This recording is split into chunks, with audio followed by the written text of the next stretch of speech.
Hey guys, okay, so yes, it's time for math, and today for fluency, we're going to do an activity called penny drop. So you're going to count on from 10. So what that means is I already have 10 in my jar. You're going to close your eyes and listen as I drop some more in. And then you're going to tell me what number. Well, you don't even have to close your eyes because you can't see what I'm doing too well anyway. Ha ha ha. So you're going to listen to me drop some more in, and then you're going to tell me what number it is. Keep in mind, I'm always starting at 10. There's already 10 in here. All right, let's go. How many pennies are in my jar? Correct, 11. All right, good. Now going back to 10, listen carefully. How many pennies are in my jar now? 13. Excellent. Good job. Remember, we're counting on. Always starting at 10 pennies in the jar. Listen carefully. How many pennies are in my jar? 15. Yes, good job. Let's do a couple more. Still starting at 10, we're counting on. How many pennies are in my jar? 12. Excellent. Last one. Oh, I didn't start yet. I'm just making sure you remember. There's already 10 to begin with. Always 10 to start. Okay, and how many pennies are in my jar? 14. 14 pennies. Good job. Excellent practice counting on within teen numbers. Let's go ahead to our application problem, which, as you know, is in your Learn book. It's in your Learn book. It's on page number 209 in that blue trimmed book titled Learn Fields of Flowers. All right, so Shanika saw 5 pigeons on the roof. Some more pigeons flew onto the roof. She then counted 8 pigeons. How many pigeons flew over? Write a number bond and both addition and subtraction number sentences to match the story. Box the solution in your number sentence and include a statement to answer the question. All right, so yeah, let me come out of frame. You're going to work on it for a few minutes, and then we'll work it out together. Okay, so Shanika saw 5 pigeons on the roof. Some more pigeons flew over onto the roof. She then counted 8 pigeons. How many pigeons flew over? Well, from what I hear, this is a part plus, I don't know, equals a whole. So we're adding based on the way the information is presented. She saw 5 pigeons on the roof plus some more flew over is equal to 8 pigeons on the roof. So taking what we know about number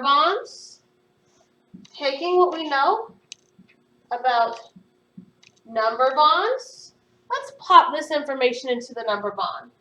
8 is the whole, 5 is a part, which means we can move this missing number to the end.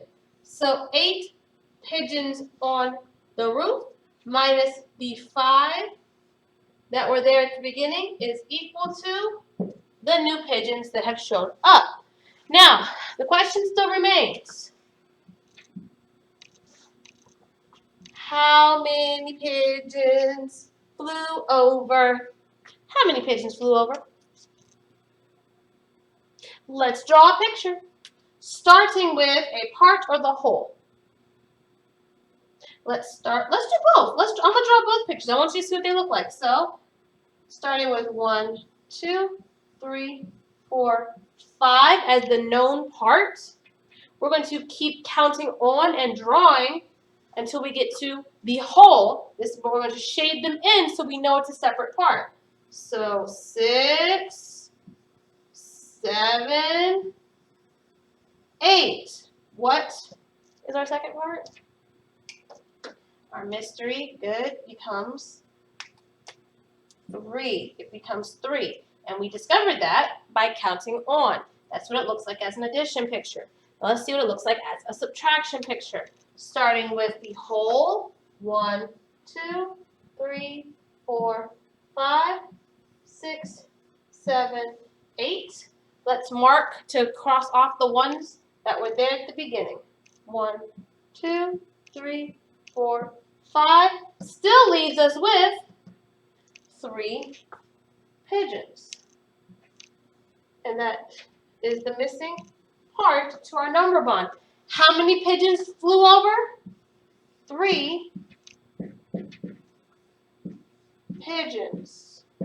Word problems require word answers. No words, no correctness. Gotta have both parts. So, this was a missing part addition problem. Today we're going to do missing part subtraction problems. That means we're going to start with the whole. We're going to be told that something is missing, and that we're going to then know what's left over. So we'll have a whole minus a mystery part equals the part we know. Those are the kind we're looking at today.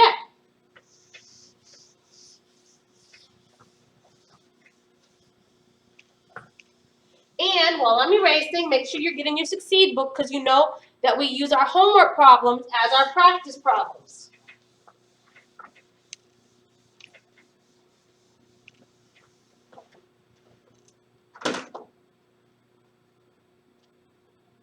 Okay.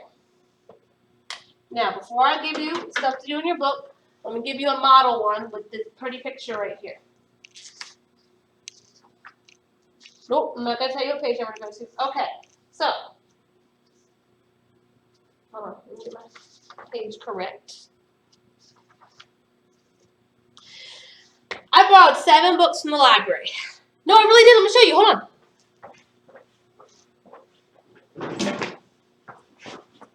They're not quite in a suitcase, they're in my backpack, but here, I told you I have them. Look, see? 1. That's on a book. 2, 3, 4. I'm making a mess. 5, 6, 7. See, I told you I brought 7 books from the library. Let me clean up my mess.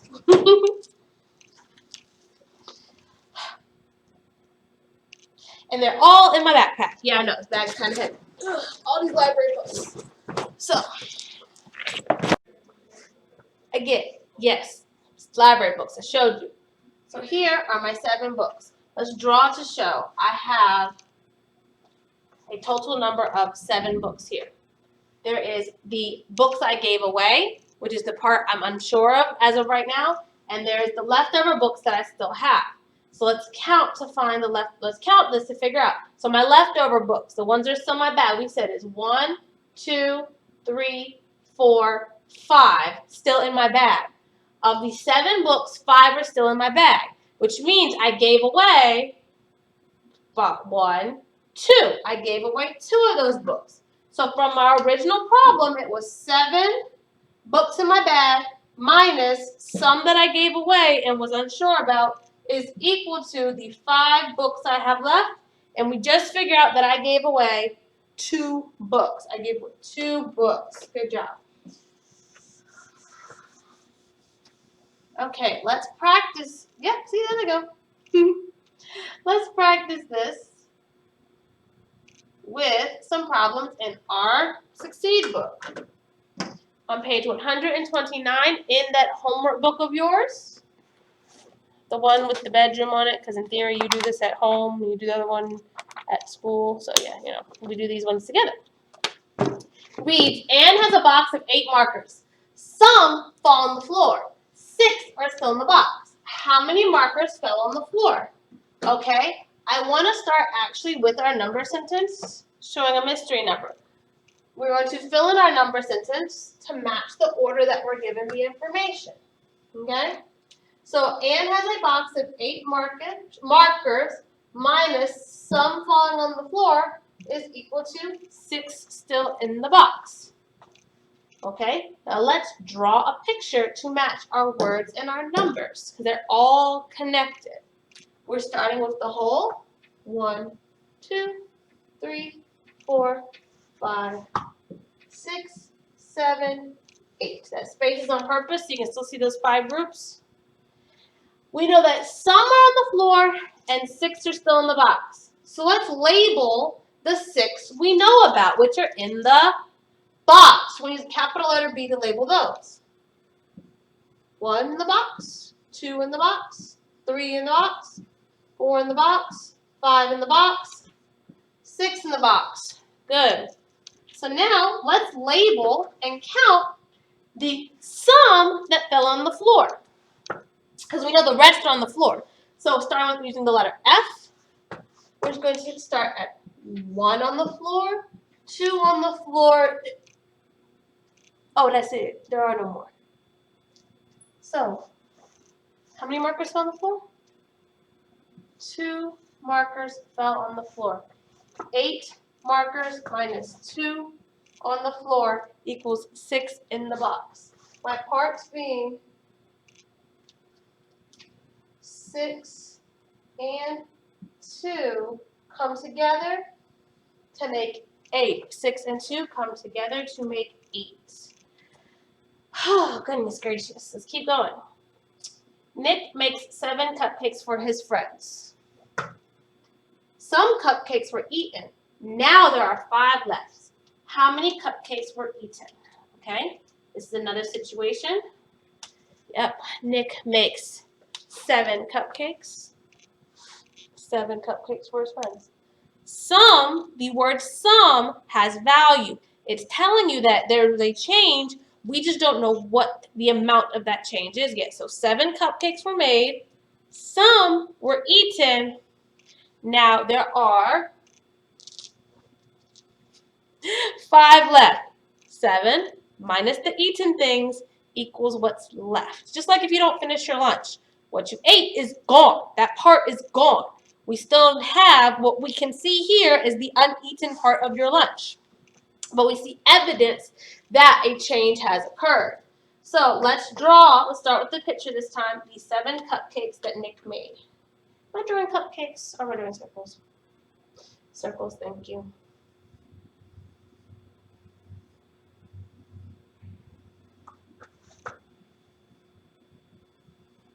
Seven nice, neat, straight circles to represent cupcakes.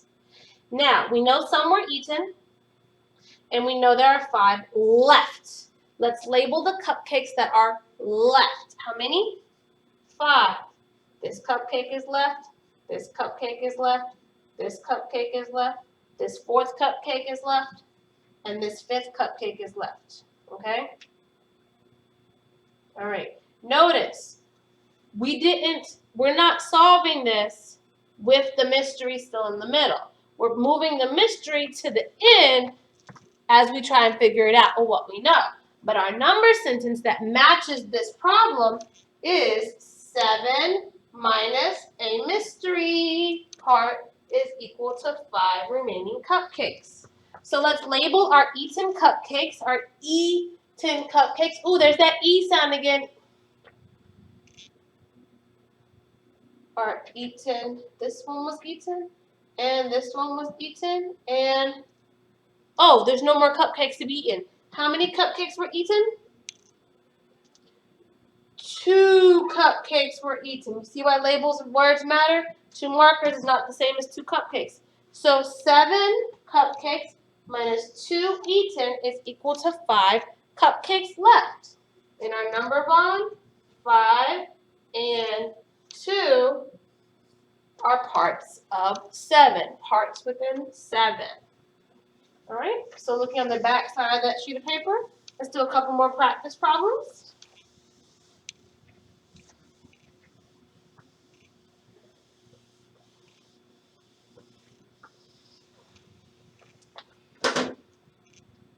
Okay, yep, back side, same piece of paper. This one says, a dog has 8 bones. He hides some. He still has 5 bones. How many bones are hidden? This time, let's start with the number bond. Notice, you can start number sentence, number bond, or picture as long as you're keeping the information organized to know what is the whole and what are the parts. In this case, what is the whole? 8 is the whole. Thank you. So, a dog has 8 bones. He hides some. Some is the part we are trying to find out. We don't know how many, but we know there is a number value there. He still has 5 bones. So 8 minus is equal to 5. 5 plus is equal to 8. See what we're getting with this? All right, let's draw a picture to help us solve the problem. Because we're doing subtraction, are we going to draw from the part or draw from the whole? Yes, we're going to draw from the whole. Good. 1, 2, 3, 4, 5, 6, 7, 8. There are 8 total bones accounted for. Good.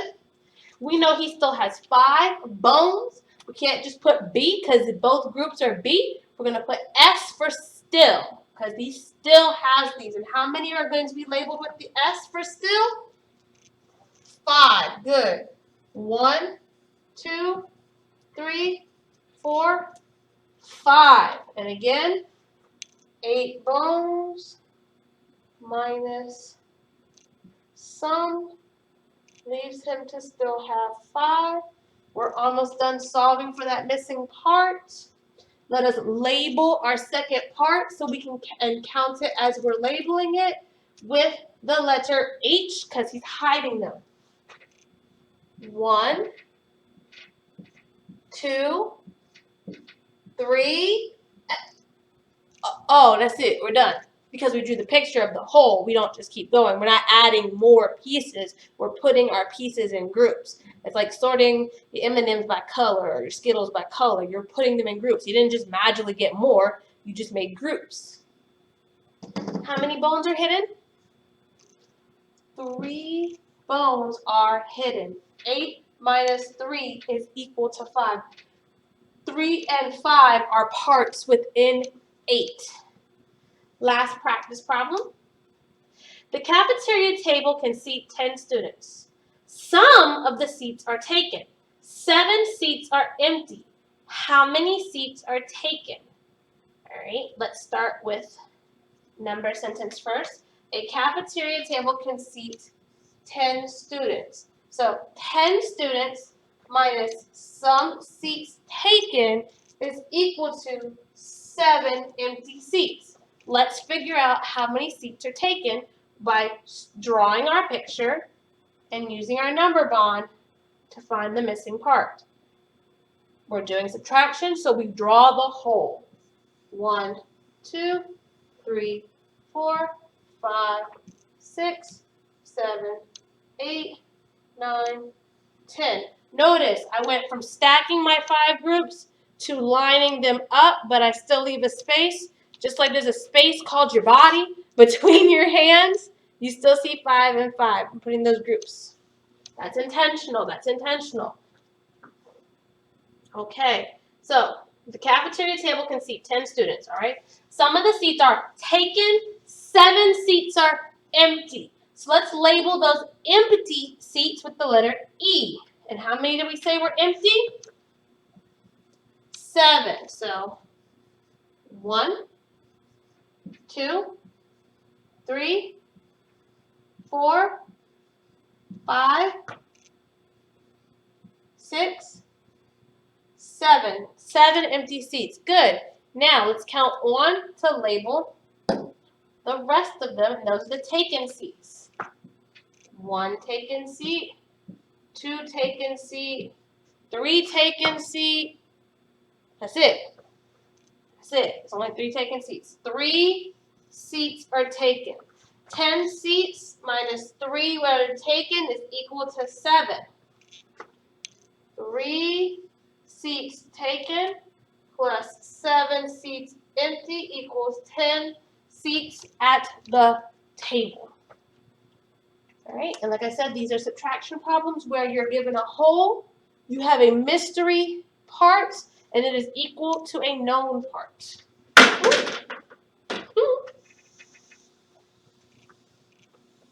All right, switching back to your Learn book for your assignment.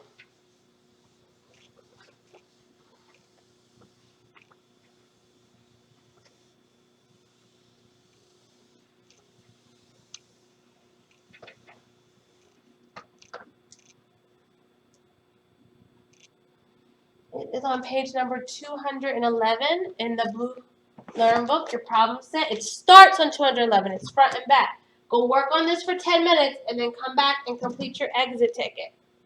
And you'll submit this to me. It says Deb blows up 9 balloons. Some balloons popped. 3 balloons are left. How many balloons are popped? That's what you're trying to figure out. How many balloons of Deb's are popped? And that's all we got for today. So I'll see you later. Bye.